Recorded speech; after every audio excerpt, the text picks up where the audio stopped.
Could a strange substance found by a southwest Arkansas man be part of a government test?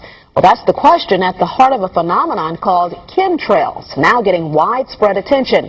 Well, tonight, KSLA News 12 investigation reporter Jeff Farrell shows us the results of testing we had done about what's in our skies. It seemed like some mornings it was just crisscrossing the whole sky. It was just like a giant checkerboard. Bill Nichols snapped several photos of the strange clouds from his home in Stamps, Arkansas. They begin as normal contrails from a jet engine, but do not fade away like a normal contrail. Soon after, he saw particles in the air.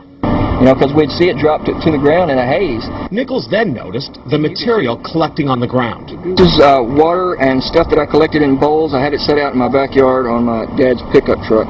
KSLA News 12 had the sample tested at a lab. The results?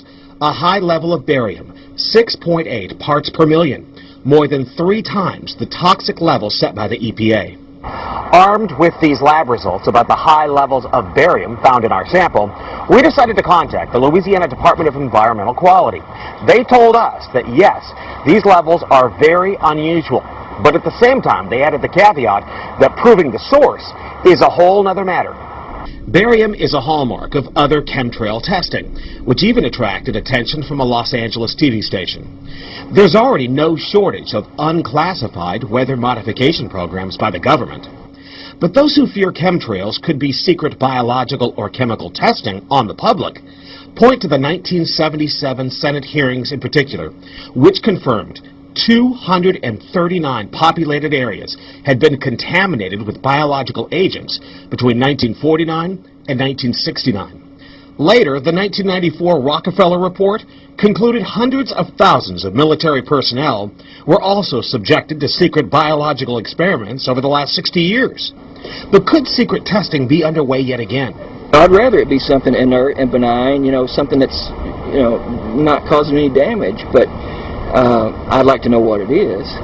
KSLA News 12 discovered chemtrails are even mentioned by name in the initial draft of House Bill 2977 back in 2001 under the Space Preservation Act. But the military denies any such program exists. Jeff Farrell, KSLA News 12 reporting.